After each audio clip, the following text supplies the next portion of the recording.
So, we're gonna go ahead with something Reddit related. And we're gonna go ahead with... We go with the top post from this week, which is: my girlfriend is a stoic person and today she told me something which left me dumbstruck. I'm a pretty emotional person, and since I'm dealing with some mental illness my emotions tends to be quite intense. Often I react in a disproportionate way compared to the situation, or I might not react at the appropriate time. I am emotionally unstable, but I'm also very unsure of myself. I don't believe a word that I say, and I hate myself. When people are socially dominant around me and are telling things as they are, I panic. I get defensive, and when I'm engaging in a debate with my girlfriend, probably 80% of the time, I end up whimpering about how she should stop thinking she's right all the time. Our intellectual discussions would devolve into me lecturing her about her tone of voice. Arguments over who is wrong and who is right would end abruptly, as I will suddenly declare that the truth of the matter is forever hidden somewhere inside a murky grey area, and therefore the entire conversation has been a pointless waste of time. I know I'm a toxic person, but she has so much patience with me, and today she explained me in a calm and tender manner why she is so dominant and confident in a debate or in any social situation, appealing to her stoic philosophy. I do want to point out that I hate, and I've said it before, I hate saying somebody is toxic. I just hate the word. I don't necessarily fully know why, but I think it is just because it is so overused. You know, everything is toxic. Everything is toxic all of a sudden. This person is toxic, this music is toxic, this and that and these and those is toxic, social media is toxic, everything is toxic. Like, no. You know, it's not toxic, you know, it's not gonna kill you, probably. Anyway.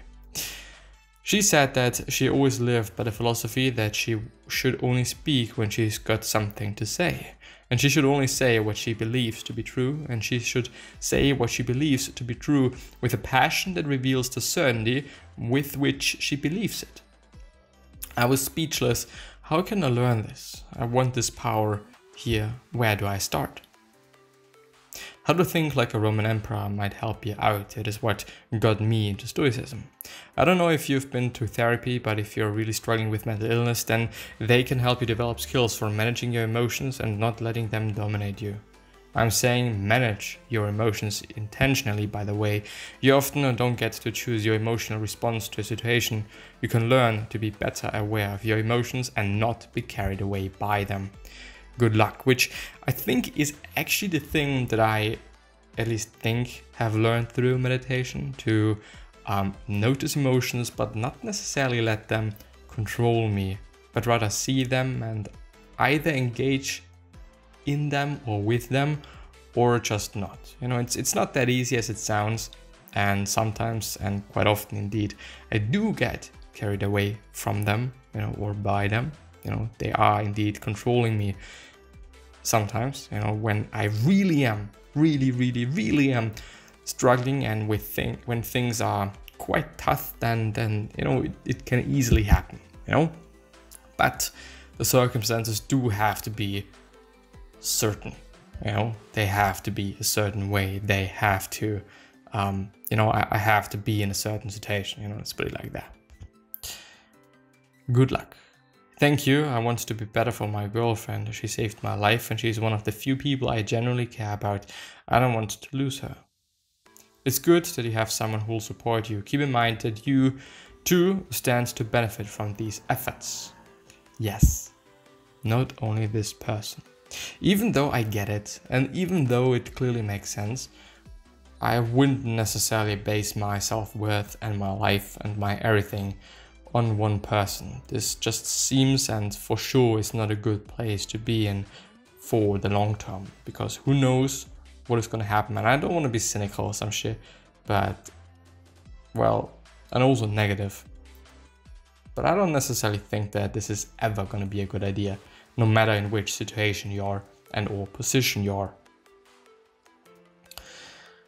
I want to second this for any curious people out there. That book was my gateway into this philosophy, and just reading through this actually saved me from agonizing over the grief of a breakup I experienced soon afterwards, and let me view it in and deal with it in a much better light. Since then, I've realized working towards truly shifting your thinking with stoicism is a powerful and rewarding thing. Is it much better than reading Meditations by Marcus Aurelius? I'd say it is a good primer for sure, but the audiobook is also well read. I actually haven't read How to Think Like a Roman Emperor, but I have read Meditations, and I wasn't struck that much by Meditations. I as I'd say an advanced Stoic knowledge person, whatever, having advanced knowledge in Stoicism, it really didn't struck me that much. The thing is, it really also, at least at my point of view, depends on the translation that you're reading, and also the level of skills that you're having in the language that you're reading it in. I've read it in English. English is not my mother tongue. I am capable of understanding quite a bunch of things, but apparently I really had not that of an easy time understanding this. Anyway.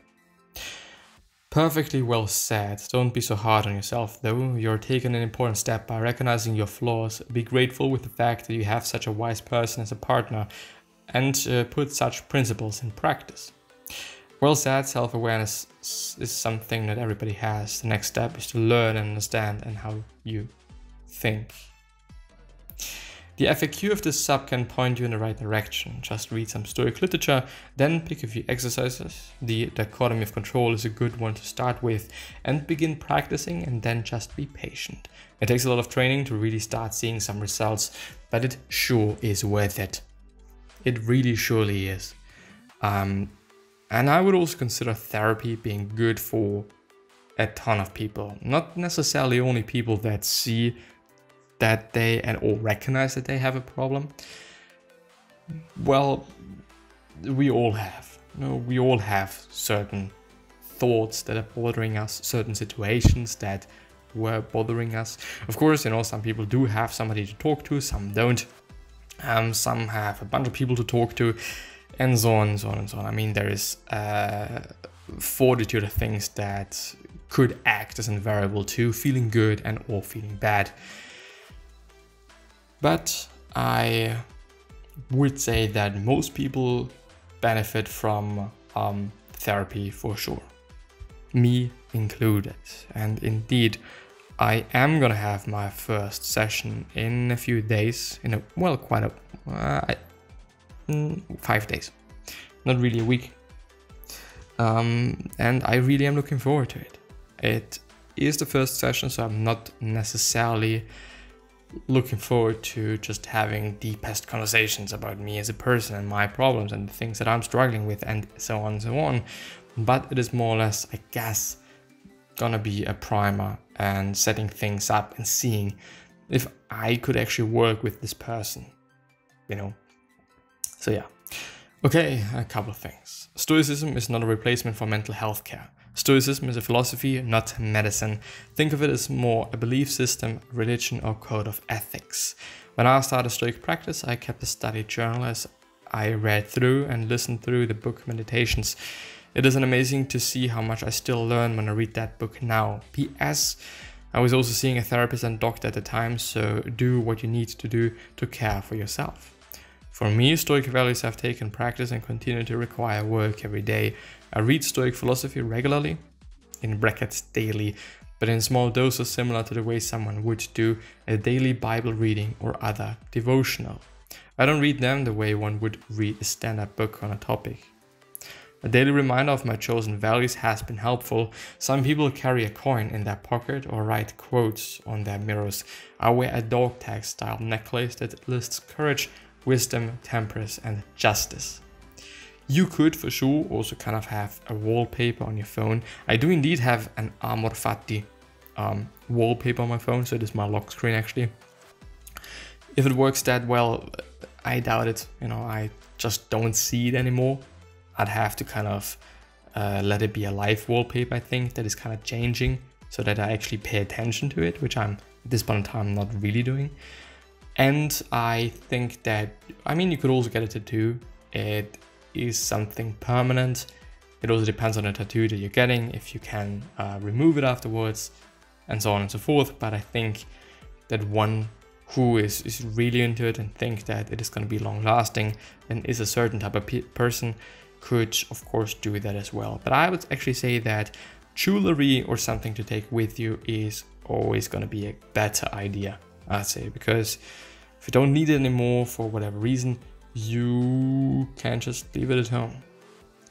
On the other hand, if you forget it and this kind of breaks your day, it is a bad thing or not such a nice thing. And therefore then having a tattoo is a cool idea and option, I would say.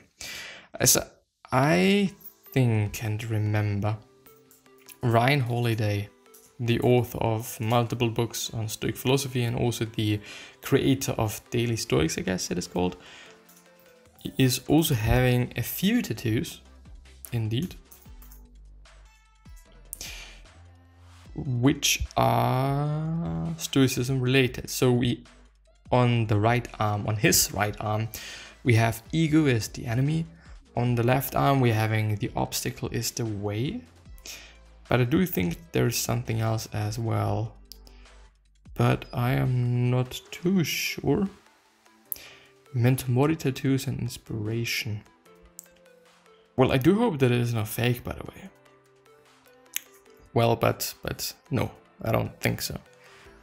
There's multiple pictures of them, so I really don't think so. But there's actually a page on dailystoic.com, which was the site that I was referring to just before. And indeed, a ton of people do have Stoicism related tattoos. One saying Memento Mori across the whole arm, actually. Then Memento Mori once again with some Greek-ish, well, it's not Greek-ish, but Greek statues and or elements and or image elements, whatever you want to call it. Then there is also Memento Mori, but in a very, abstract way, I'd say. So you have a skull, an hourglass, and some burning glass with a flame on top of it, if you know what I mean. Yeah, actually, indeed, a ton of people have that. Some Stoicism related thing. A portrait of Marcus Aurelius. That's actually pretty amazing. From shoulder to right above your what is it called? Elbow. Yeah. There's actually some really cool tattoos. I might link it down. I'm probably gonna forget it. I do like this style. I do actually indeed like tattoo styles which are not one big one, but multiple small ones. I think that, I don't know why, but I just like it. It gives you that diversity, which I think, for me at least, is indeed quite important. Anyway, I think that I'm gonna end the episode here and wish you the best. And think about your life and be honest with what you need and what you should be doing, considering therapy and so on and so forth. But yeah, see you the next time. Bye-bye.